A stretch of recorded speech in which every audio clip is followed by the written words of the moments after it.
You're not bad at relationships. You're not broken. You're not too much or too little. But something keeps happening, and you can feel it, even if you can't name it yet. You meet someone. It feels right. Then slowly, almost invisibly, things start to unravel. Either you pull away before they can, or you hold on so tight you watch them slip through your fingers anyway. And afterwards, you sit there wondering, why do I keep doing this? The answer isn't about the other person.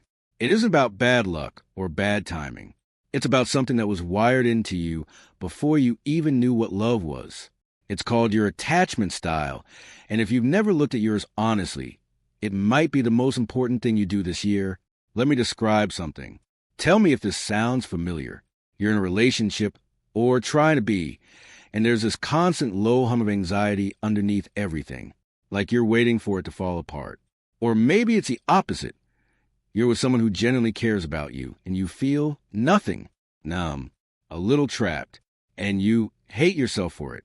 Maybe you've noticed that you always seem to choose the wrong people, the ones who are emotionally unavailable, the ones who run hot and cold, the ones who need to be convinced to stay. And there's a part of you that wonders, am I attracting this or am I creating it? Here's a question I wanted to answer in the comments.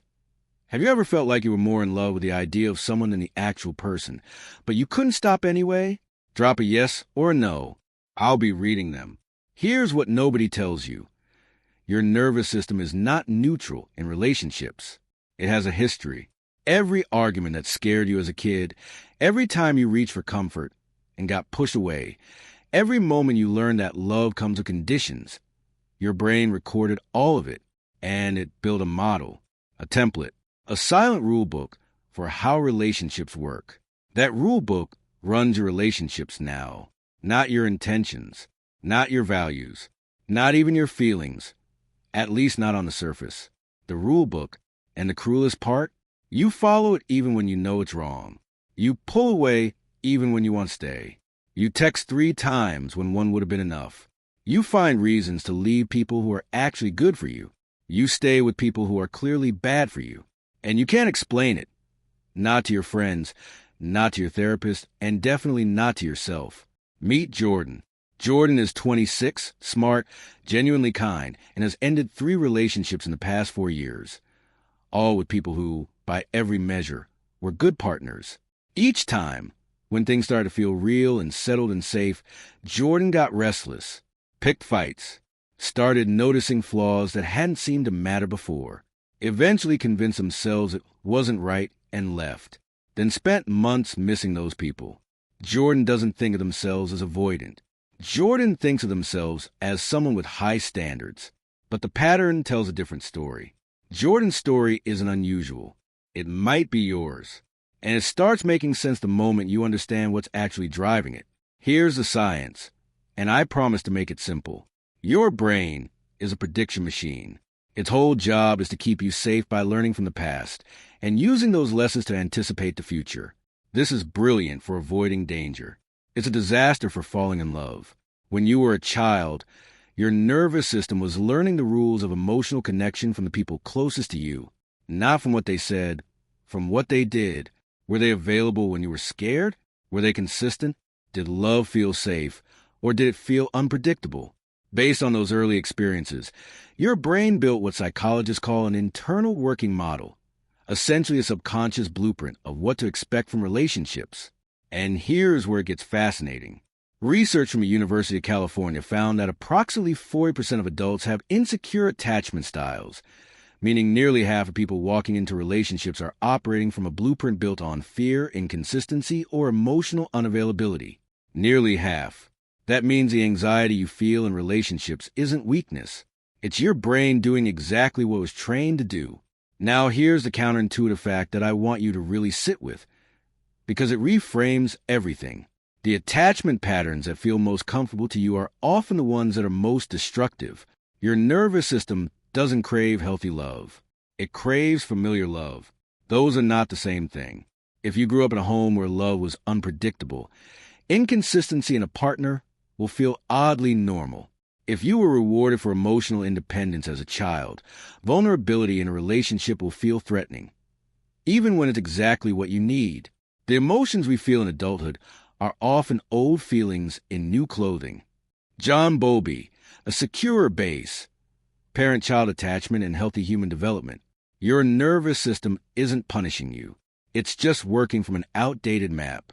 There are 3 beliefs that are quietly keeping you stuck, and I want to challenge all 3 of them right now. These aren't opinions. These are lies, widely believed, culturally reinforced, and genuinely harmful. The lie number 1, if they were the right person, it would feel easy. The truth. Healthy relationships often feel unfamiliar at first, especially if you have an insecure attachment style. When you've been conditioned to associate love with chaos, anxiety, or emotional pursuit, a calm, consistent partner can actually feel boring or low stakes. That lack of nervous excitement you feel around a healthy person, that's not a red flag. That's your nervous system not being triggered. There's a difference between chemistry and activation. You've been confusing the two. The lie number 2, I just need to find someone who loves me enough to make me feel secure. The truth, security in relationships is not something another person can permanently install in you. A loving partner can be a co-regulator. They can help calm your nervous system in the short term. But if your attachment wound is deep, no amount of reassurance will fill it for long. Anxious attachment doesn't disappear when you finally find someone consistent. It often amplifies, because now the stakes feel even higher. Research consistently shows that attachment healing comes from internal work first, relational experience second. The lie number 3, my attachment style is just who I am. It's my personality. The truth, attachment patterns are learned, which means they can be unlearned or at least consciously interrupted. Neuroscience has shown that adult brains retain significant plasticity, and that through consistent corrective experiences, therapeutic relationships, secure partnerships, and deliberate self-awareness practices, insecure attachment can genuinely shift toward what researchers call earned security. You are not sentenced to repeat the pattern, but you do have to choose to interrupt it, repeatedly on purpose, even when it's uncomfortable. Now let's go deeper, because I want you to actually understand the mechanism, not just a label. Attachment theory was first developed by British psychiatrist John Bowlby in the 1950s, and then expanded brilliantly by psychologist Mary Ainsworth through her famous strange situation experiments. But for our purposes, what matters is this. Researchers have identified 4 primary attachment styles: secure, anxious, preoccupied, dismissive avoidant, and fearful avoidant. Most self-help content stops at anxious and avoidant. But today I want to talk specifically about the one that does the most quiet damage and gets talked about the least: fearful avoidant attachment, also called disorganized attachment. Here's what it looks like in practice. Imagine someone who desperately wants closeness, who falls hard, fast, and deeply, who lights up in the early stages of a relationship and feels genuinely seen by their partner. But then, as soon as that person gets too close, as soon as the relationship starts feeling real and permanent, they panic. Not metaphorically, physiologically panic. Their nervous system reads intimacy as danger, because intimacy was historically where hurt lived. So they sabotage. They pick fights, go cold, convince themselves it won't work. The partner pulls back in confusion. The fearful avoidant person feels abandoned, which confirms their original fear, and the cycle starts again. This is the attachment style built most directly from trauma. People with fearful avoidant patterns often come from homes where caregivers were both the source of comfort and the source of fear, a parent who was loving one day and volatile the next, or where affection came with conditions or consequences. The brain learned a paradox. I need love, and love is dangerous. And it carries that paradox into every adult relationship. Trauma is not what happens to you. It is what happens inside you as a result of what happened to you. Gabor Mate, The Myth of Normal. I want to know, how many of you recognize yourself in that description?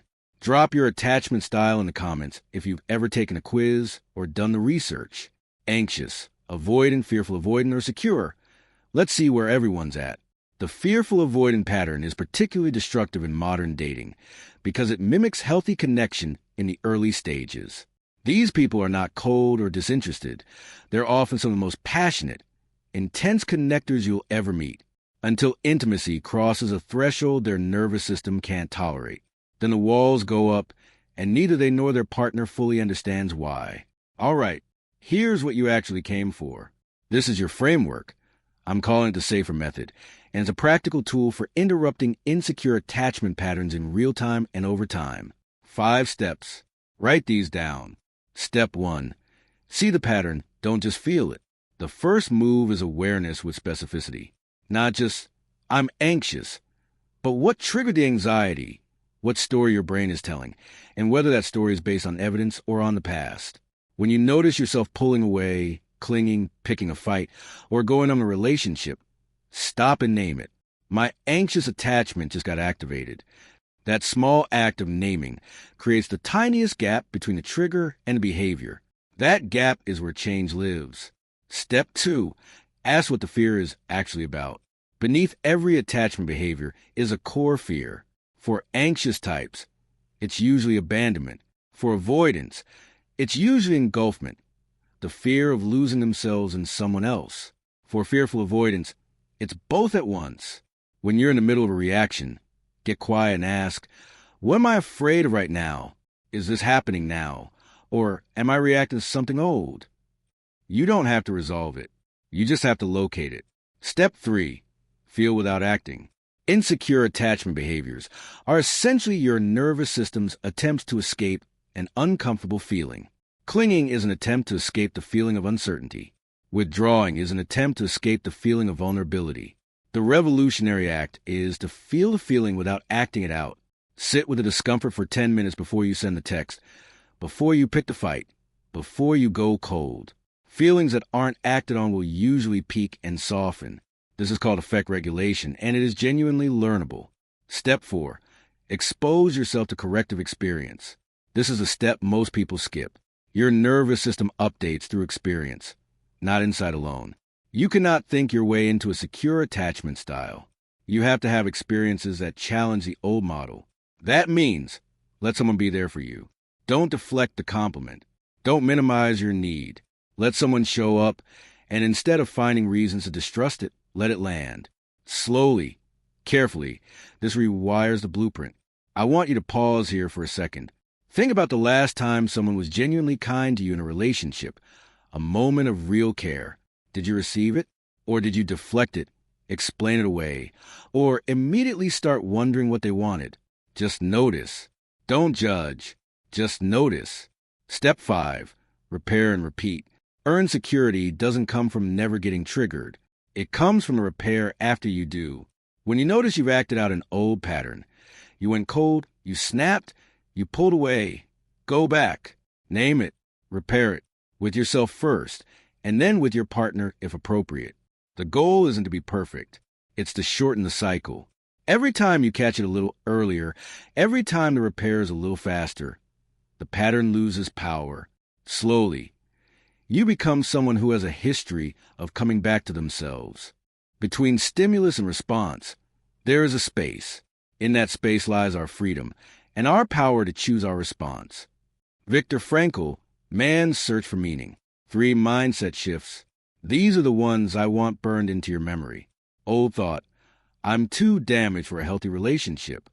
New thought, I have a nervous system with a history, and I am learning to rewrite it. Damage implies something permanently broken. Your attachment wounds are not damage. They are adaptations. Your brain found a way to survive in an environment that wasn't safe enough for secure attachment. That was smart. That worked once. Now you get to update the software. Not because you're broken, but because you've outgrown the old code. Old thought, if I have to work this hard at love, it must not be meant to be. New thought, healthy love requires effort, especially in the beginning when I'm learning a new way to be. The meant-to-be narrative is one of the most harmful things pop culture has fed us. It suggests that the right relationship will feel effortless from the start. But for someone with insecure attachment, the early stages of a healthy relationship are often the hardest because it's unfamiliar, because your pattern is being challenged. Effort in love, the right kind of effort, conscious and self-aware, is not a sign that you've chosen wrong. It's often a sign that you're choosing right for the first time. Old thought, my partner should just understand me and accept my patterns. New thought, I owe my partner my best attempt at growth, not my most comfortable version of avoidance. There's a difference between being accepted as you are and being enabled to stay stuck. A loving partner can hold space for your wounds, but they are not your therapist. They are not obligated to absorb the fallout of unexamined patterns indefinitely. You deserve a relationship where you feel safe. They deserve a partner who is trying. Both things are true at the same time. Love is not only something you feel, it is something you do. David Wilkerson, have you felt like giving up lately? Here's what I want you to walk away knowing today. You did not choose the blueprint you were given. You did not ask for an anxious nervous system, or for the avoidant walls, or for the terrifying paradox of wanting and fearing love at the same time. That was handed to you by people who were probably handed it themselves, from people who were handed it before them. The wound is old. It is not your fault. But you are here. You are asking these questions. And that the asking is where it starts to change. Healing your attachment style is not a destination you arrive at. It's a direction you keep choosing. Choosing to stay in the discomfort a little longer. Choosing to let someone in a little more. Choosing to repair instead of disappear. One small act of courage at a time. The nervous system learns a new story, that closeness is possible without catastrophe, that love doesn't have to hurt to be real, that you are allowed to be fully known and still chosen. That story is available to you. I genuinely believe that. If this video hit something real for you, if you recognize yourself in any of this, do one thing for me right now. Leave a comment with the one word that describes how you feel in relationships most often. Anxious, numb, hopeful, scared, confused. One word. That tiny act of honesty is the beginning of something. And if this is the kind of content that's helping you understand yourself better, subscribe. Because next week we're going into the anxious avoidant trap.